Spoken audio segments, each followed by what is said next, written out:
Alrighty.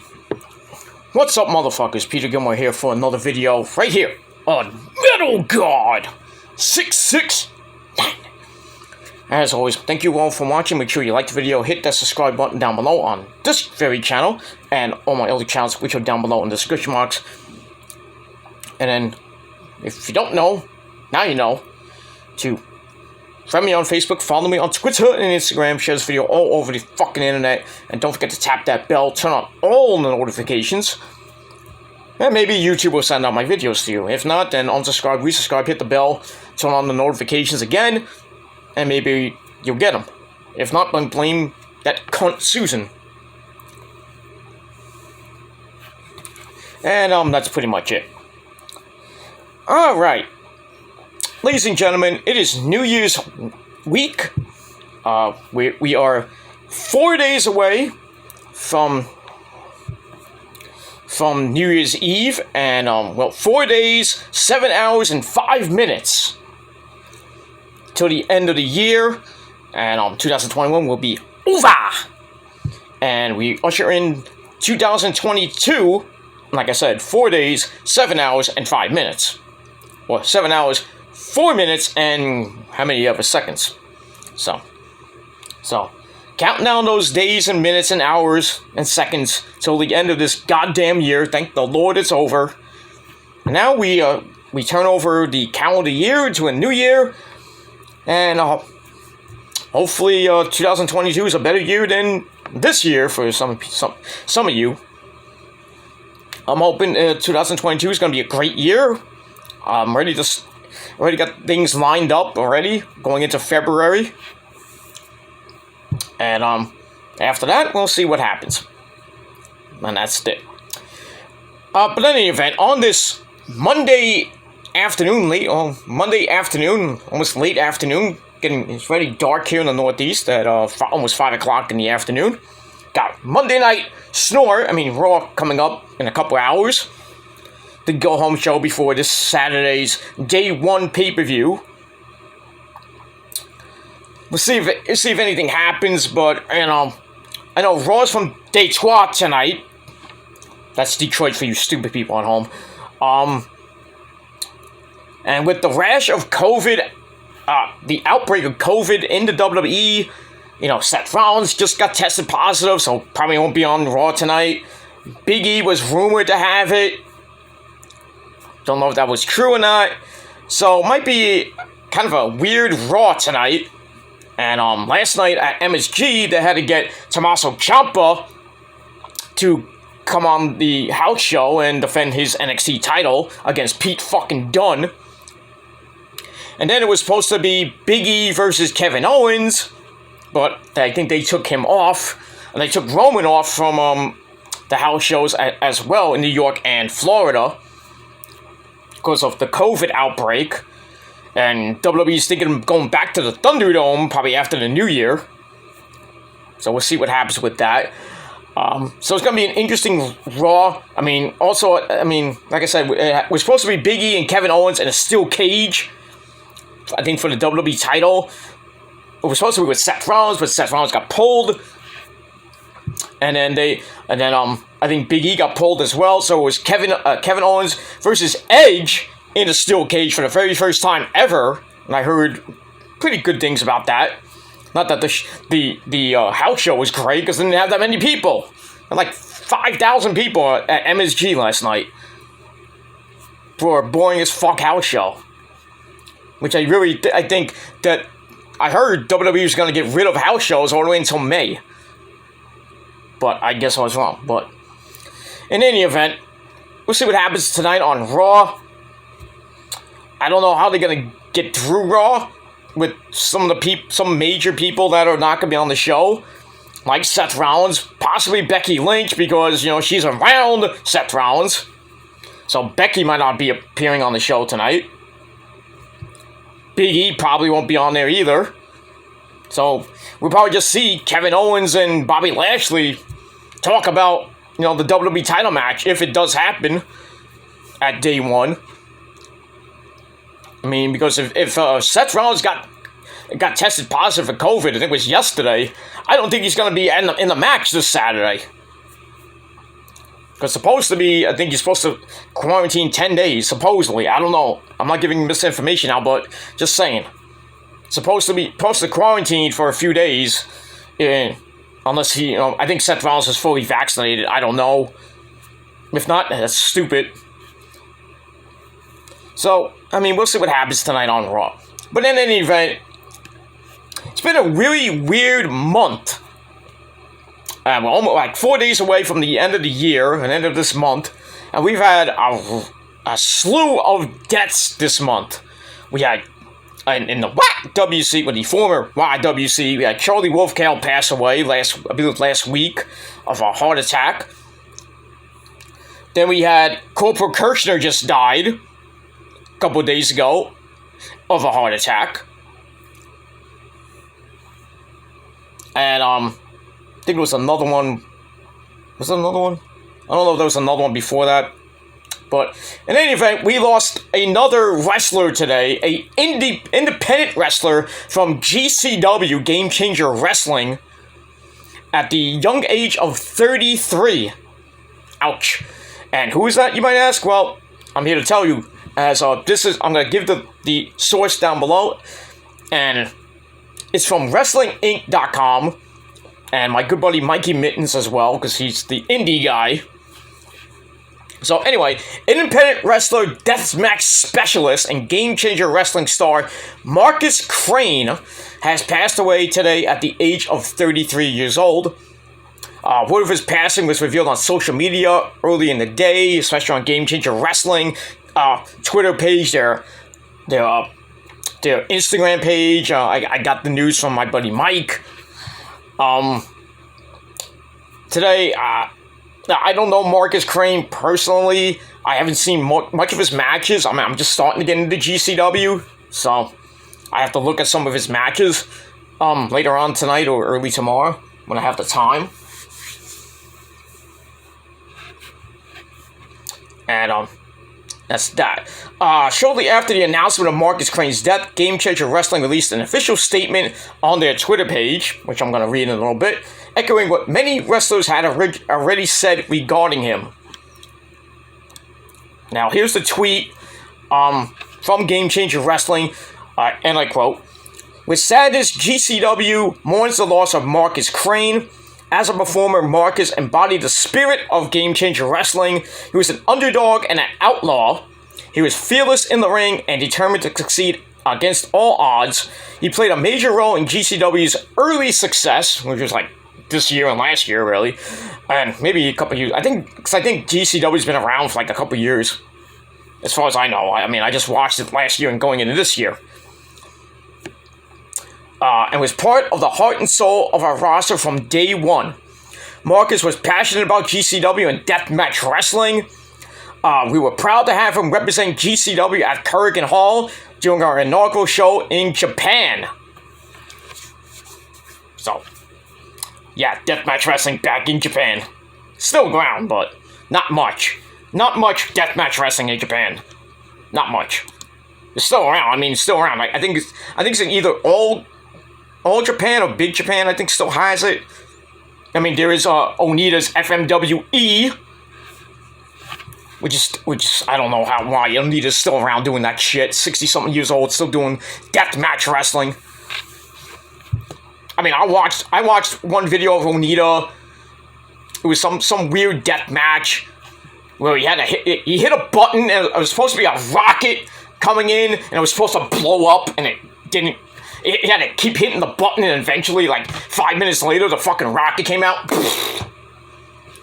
and exploded in the corner, and both men got hit with an explosion.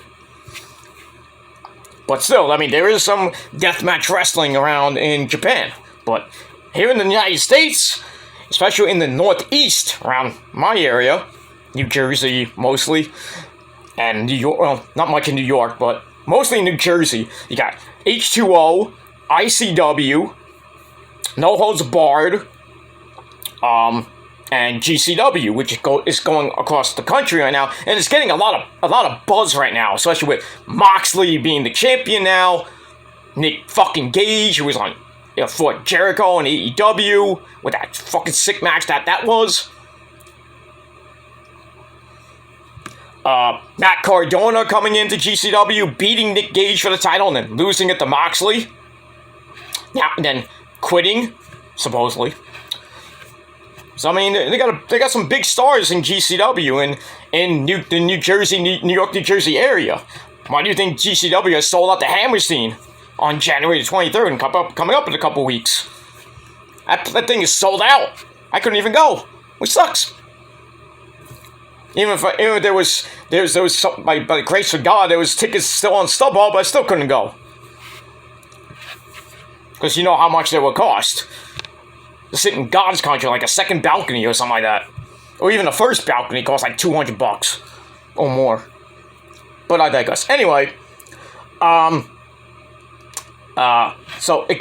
statement continues. In 2019, Marcus suffered a traumatic brain injury that nearly took his life. We are all inspired, but surprised, as he made a miraculous recovery and worked tirelessly to make his eventual return to the ring, which I think was like last year or this year, I think. Most recently, Marcus returned home to his family with a commitment to focusing his energy towards a healthier lifestyle, which I think was great. Get away from the deathmatch style, but you can't get away from hardcore wrestling. If you're like Matt fucking Tremont, you never retire, or neither. But I digress. Marcus has celebrated a series of milestones in his sobriety, as he was doing battle. In which he was proud to show off and left us all excited for his future. As a friend, Marcus was caring and loyal. He was quick to smile or bring a smile to your face. We were all lucky to know him. Rest in peace, Marcus Crane. We will miss you. And that's coming from GCW's Twitter page. Now, other wrestlers, independent wrestlers, and even Ring of Honor guys have talked about him on Twitter. Alright, let me read some of the tweets from some independent wrestlers and from Ring of Honor. Wrestler and promoter Danny D'Amato, who does ICW and No Holds Barred, he's Mikey Mitten's daddy, supposedly. He says, not the best news to wake up to. R.I.P. Marcus Crane, you brighten our dysfunctional little world. From the second you entered it, I don't even have the words to put together right now. You will be missed forever, my friend. That's coming from Danny D'Amato, who has been in FSW and FBW a couple times. And now is Mikey Mitten's daddy, supposedly. Anyway, GCW Ultra-Violent Champion Drew Parker. I thought it was Alex Colon. Maybe I missed that. But anyway, he says, this one fucking sucks.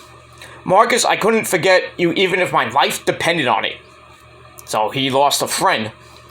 Ring of Honor Television Champion Tony Deppen, who we've seen on Dark recently, he tweeted, I love you, Marcus. That's M-A-R-K-U-S, not M-A-R-C-U-S. So, I think that's his real name, too. But it is what it is. Also, Wrestling Inc.'s managing editor Nick probably gotta have a problem with his name, Hausman, was a close friend of Crane's as well. The two promoted a series of late-night punk rock wrestling shows at Reggie's in Chicago called Viva La Wrestling. Hausman shared the following on Twitter in regards to Crane's passing. He says, and I quote, one of my best friends completely crushed. I'm going to miss our recklessness and laughs.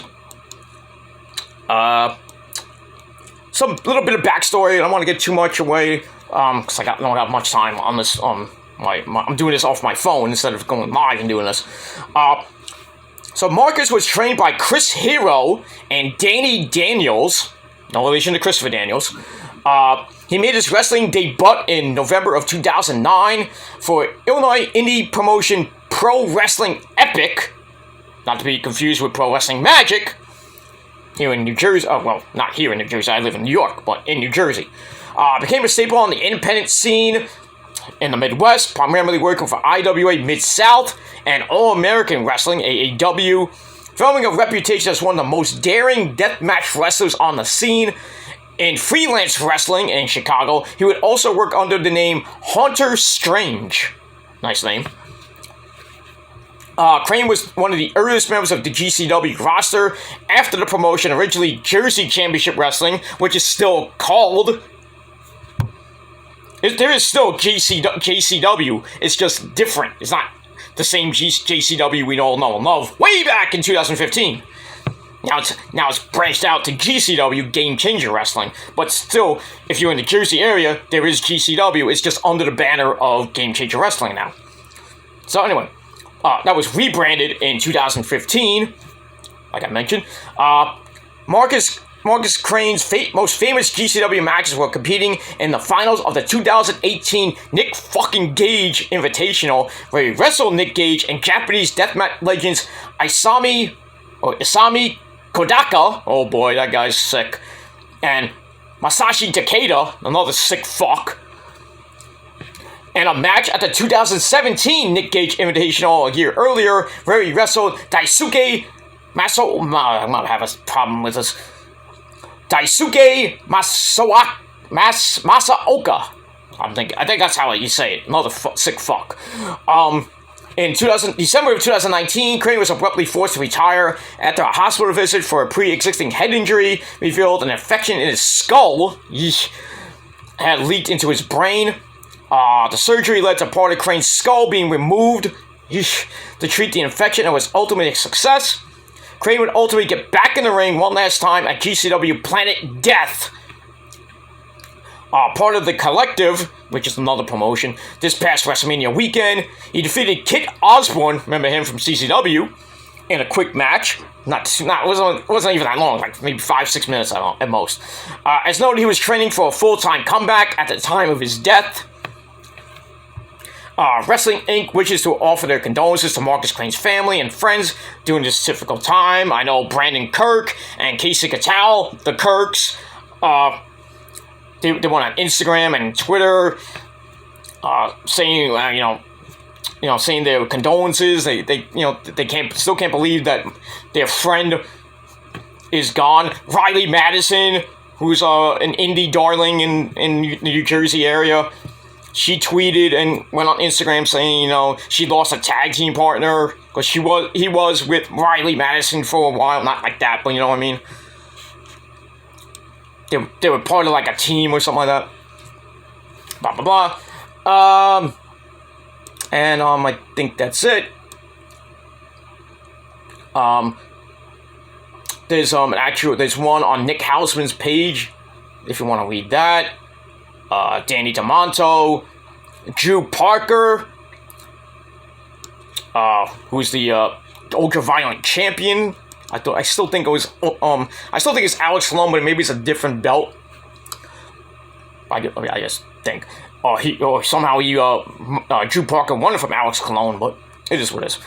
Tony Deppen, the Ring of Honor TV champion, Game Changer Wrestling, of course, and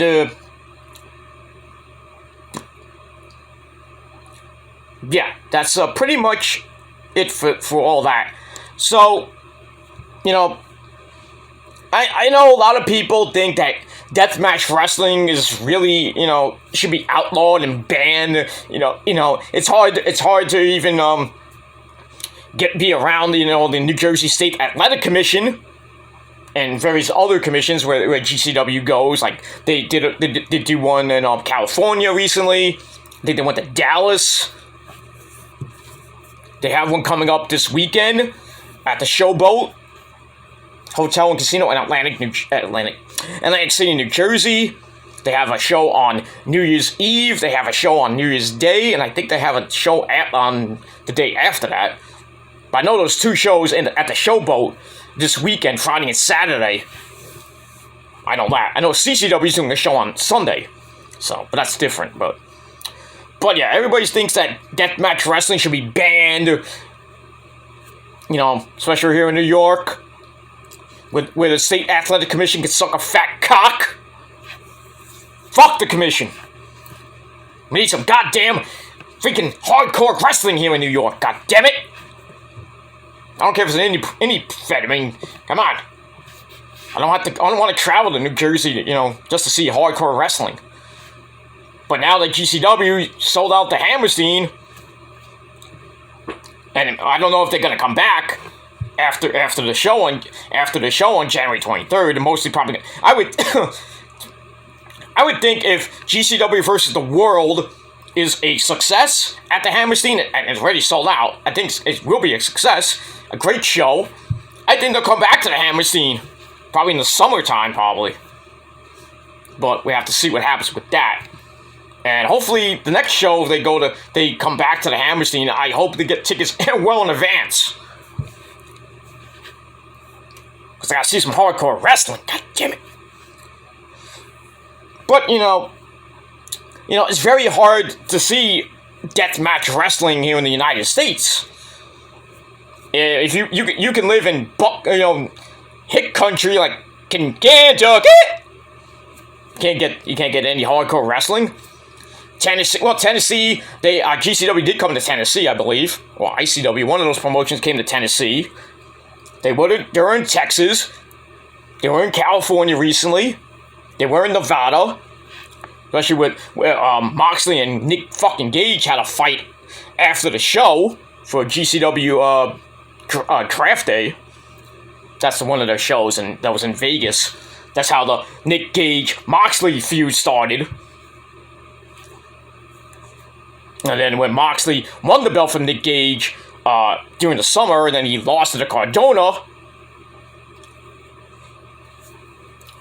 And then Moxley got it back, I think, a month or two ago. And I don't know if he's going to defend that belt. I think he still has the... I forget. I know Cardona had the belt, and I think he lost it, but I forget. I think he lost it back to Nick Gage, or he lost it to Mox. I know he lost it to Moxley, I know that. But I don't know if Moxley still has the belt, because he's now in rehab. And I don't know when he's coming out of rehab. Might not be on the January 23rd show, or the 22nd show the day before that. That's in Jersey. So, I don't know. That's the Deathmatch Hall of Fame, I think, show. Something like that. Like Homicide's gonna be there, and Chris Dickinson, I think, is supposed to be there, and Eddie Kingston, some guys like that. So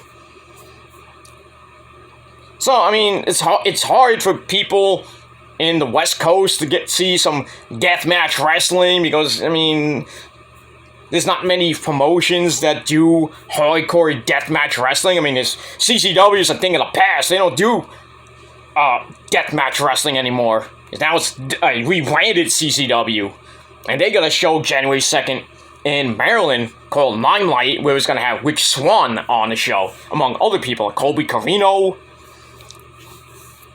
A couple other people are going to be on that show. It's not the same CCW that we all know and love. Prolific's on that. They used to wrestle in WW. I think they still do, but I think now that they're signed with CCW, I don't know if they're coming back to Warriors of Wrestling here in New York, based off of Staten Island. And they have a show coming up January 15th called New Beginnings, where they're going to have Serena Deeb on the show. Brandy Lawrence going to be on the show as well. And I think Deonna Purrazzo too. But I could be wrong. I don't know. But anyway, I mean, if you want hardcore wrestling, you got to come to Jersey. For H2O, that's Matt Tremont's promotion, or Danny DeMonto's promotion, ICW / No Holds Barred.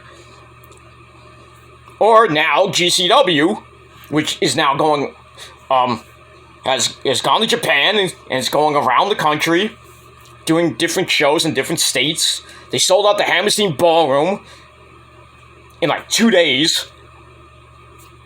That's why I couldn't get a ticket at the general admission, the general sale of tickets it was Monday, Tuesday, and Wednesday. Monday and Tuesday were the pre-sale. I didn't have a password or anything, so I had to wait till Wednesday. And then by the time I was even in the queue to buy the tickets, they were sold out. I was like, fuck. But it is what it is. I mean. There is always YouTube. You can always relive the days of FMW and Mike Awesome. Guys like that, Sabu, Onita, Hayabusa. The list goes on and on and on. Old Japan, Big Japan. The stuff that's going on now, you can probably look up. Onita's FMWE. But not much hardcore wrestling in, around the United States, except if you live in New Jersey. Like Jersey Championship Wrestling, JCW, which is a kind of intertwined with GCW. I watched a show recently. It was GCW had a show, and then GCW did a show, I think the same day. So it was on YouTube. Most of it was on YouTube. So it was great. So, but most of their pay-per-views are on the Fight Network or IWTV. So it's hard. Some people can't get that, but here for me, I get to watch it. So it is what it is. I don't have to pay an arm and a leg for it. That's why I've been starting to get into a lot of GCW now.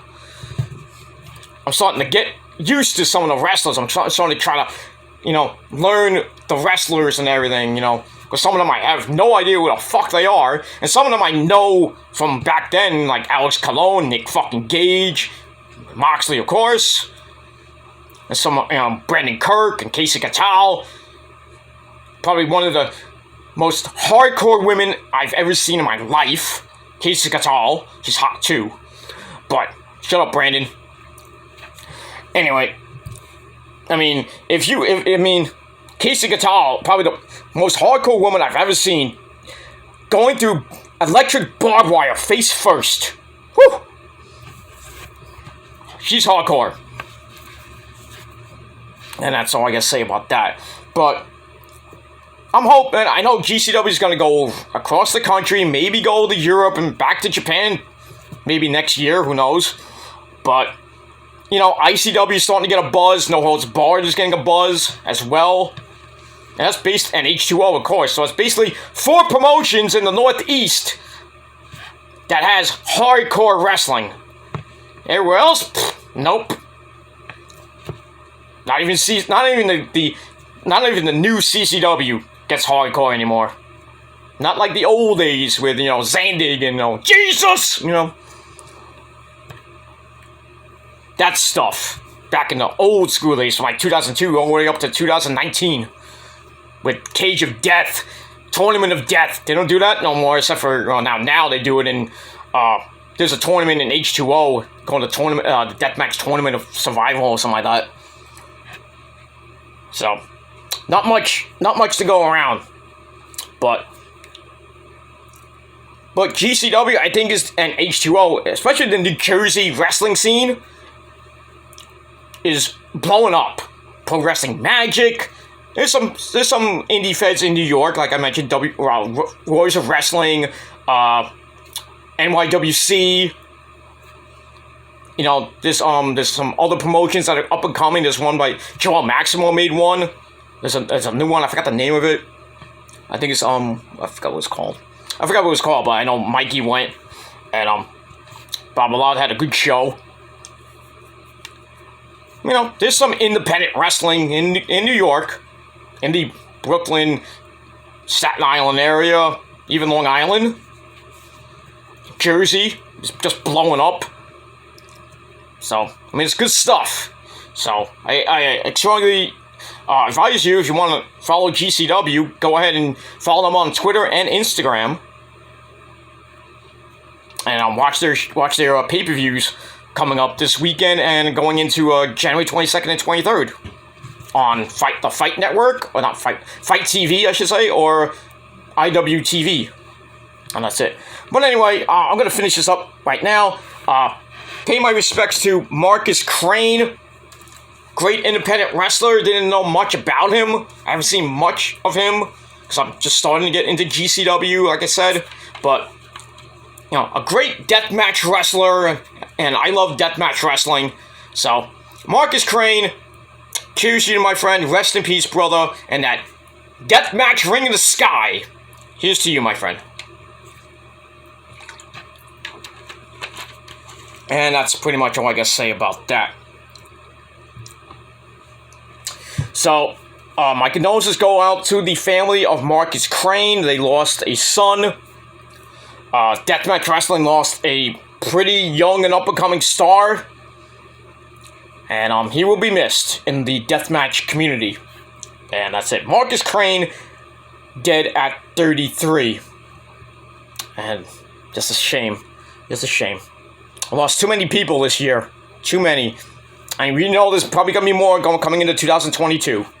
But like I always say, we don't know when our number is called. When God and Jesus call our number, we don't know when it could be. Could be today, could be tomorrow, could be next week, could be 6 months from now, 6 years from now, 60 years from now.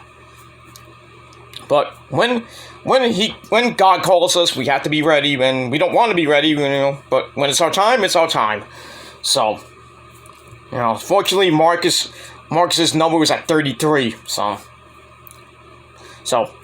that's all I gotta say about that. So let me know your thoughts down below about what you think about Marcus Crane passing away. And that's all I gotta say about that. So leave your comments down below. Hit the subscribe button down below. Hit that like button. If you hit that dislike button, you have no soul. And you need to get hit with a light tube. Severely hit with a light tube. And stabbed in the head with a light tube. That's not a death threat, but I'm just saying. You dislike this video, there's something wrong with you, and you need to get hit with a light tube. And you need to find Jesus. And God, too.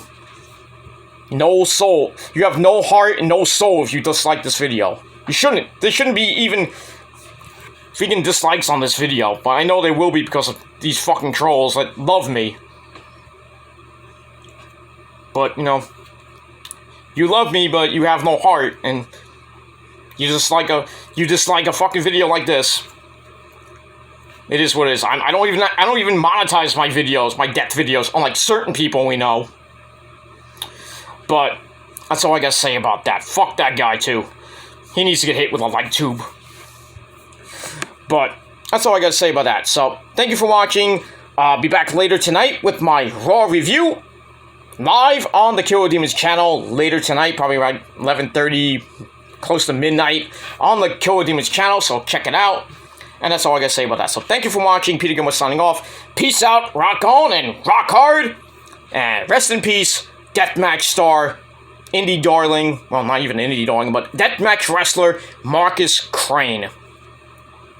And that's all I gotta say about that. So thank you for watching. I'll see you guys later. Peace.